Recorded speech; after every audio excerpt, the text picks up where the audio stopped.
Wa kadzalika ja'alnakum ummatan wasata. Di sini ayatnya memakai kata-kata ja'ala. Ingat, di dalam tafsir Jalalain kata-kata ja'ala itu melalui proses. Allah menciptakan makhluk di dalam Al-Quran itu ada dua ayatnya. Yang pertama memakai ayat khalaqa, yang kedua memakai lafaz ja'ala. Kalau khalaqa, Allah menciptakan makhluk itu tanpa bantuan makhluk lain. Contoh, Allah menciptakan langit, Allah tidak ada minta bantuan kepada makhluk yang lain. Wahai malaikat, kalau di desa itu apa yang biasa tahu ukuran tanah itu? Raksa bumi. Hei raksa bumi, coba ukur ke selatan berapa, ke barat berapa? Tidak. Allah menciptakan bumi ini dengan kata-kata idza arada syai'an ayyaqula lahu kun fayakun. Allah menciptakan langit, apakah kita pernah dimintai bantuan? Pegang cagak sebelah kidul, sebelah lor? Enggak ada. Itulah khalaqa di dalam Al-Quran.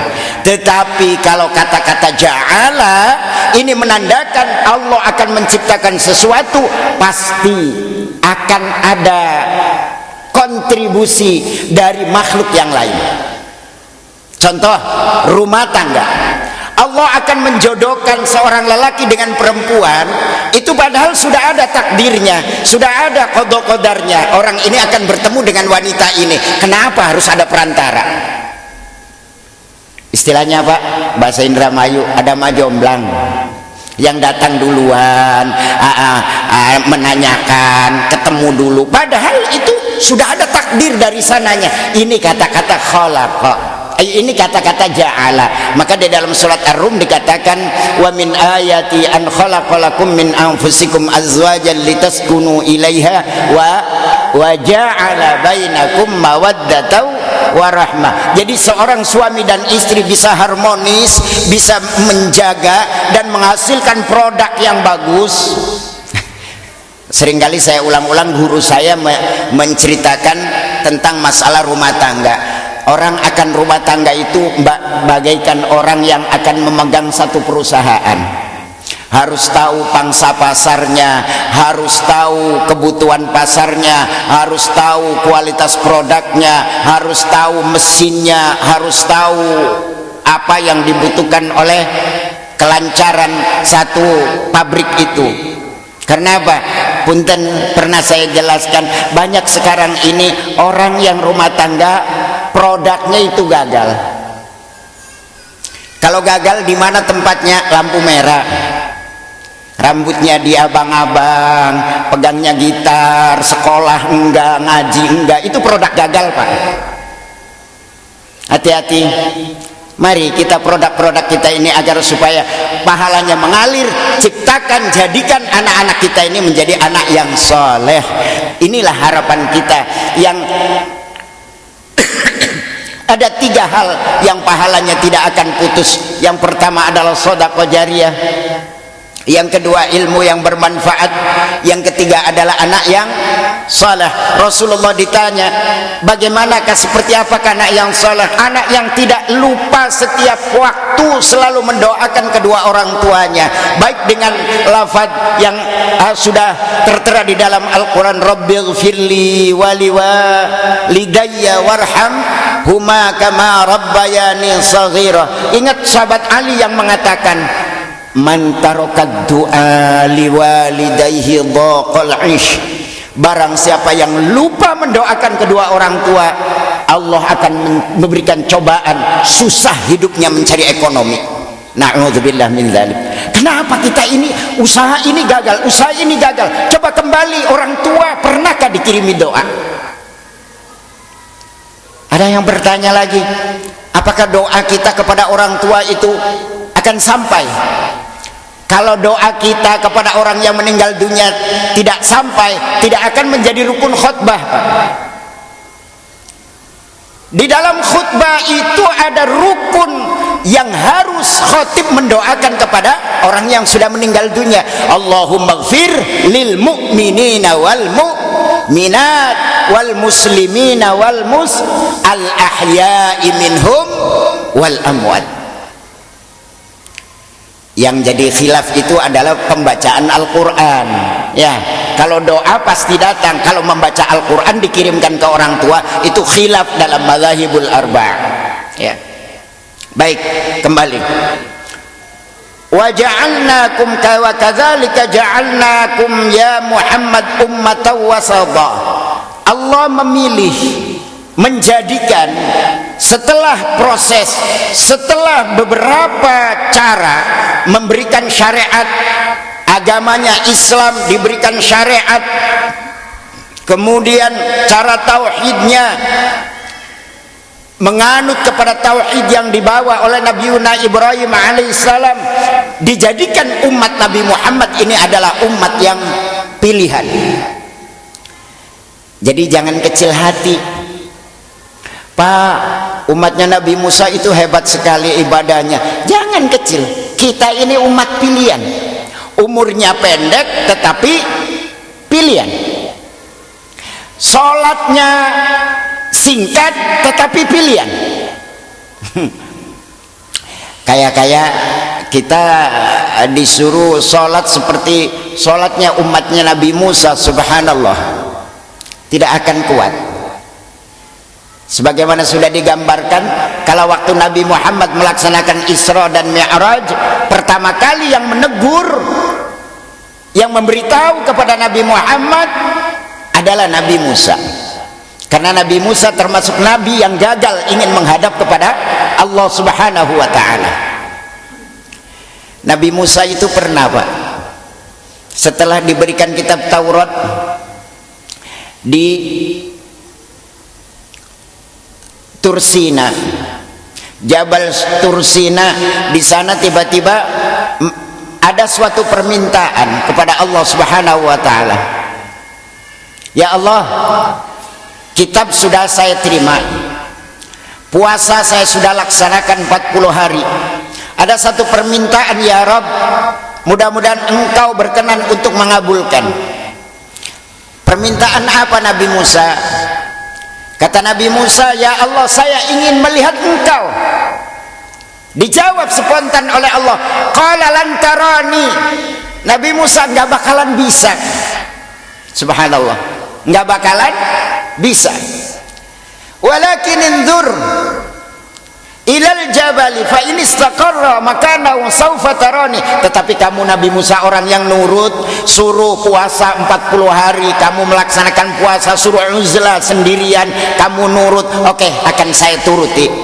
Walakin inzur ilal jabali fa in istaqarra makanahu sawfa tarani. Coba kamu lihat, ada dua sisi gunung di sana. Kamu lihat, jangan kamu berkedip, saya akan nampak di sana.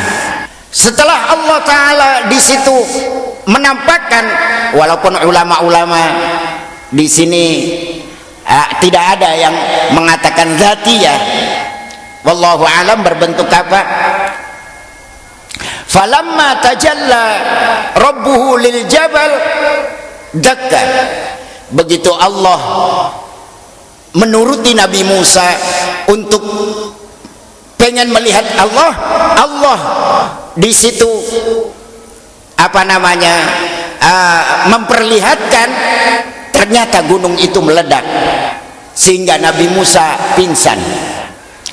Disinilah Nabi Musa kala waktu Allah Subhanahu wa ta'ala mengisra dan mi'rajkan Nabi Muhammad sallallahu alaihi wasallam, tiba-tiba Nabi Musa menghadang di tengah jalan.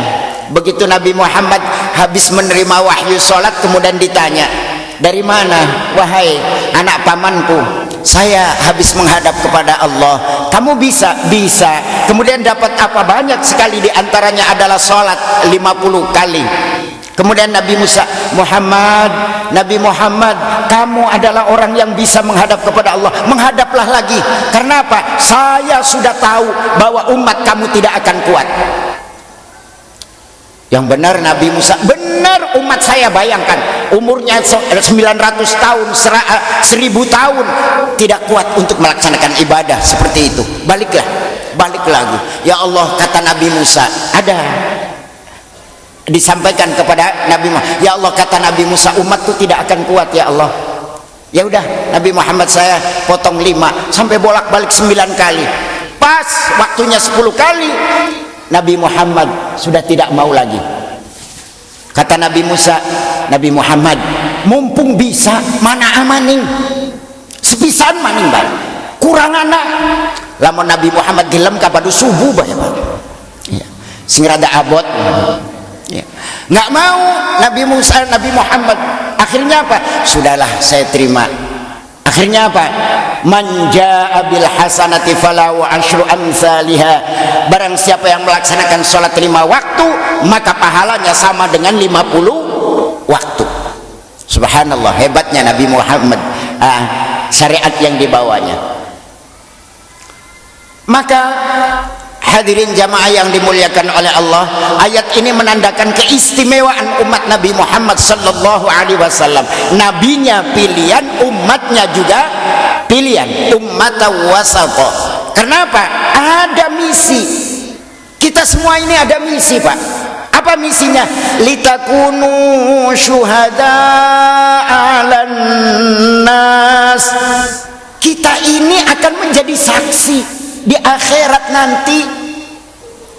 Kalau waktu umatnya Nabi Isa mengatakan bahwa syariat yang dibawa oleh Nabi Isa tidak disampaikan, kita yang akan menjawab.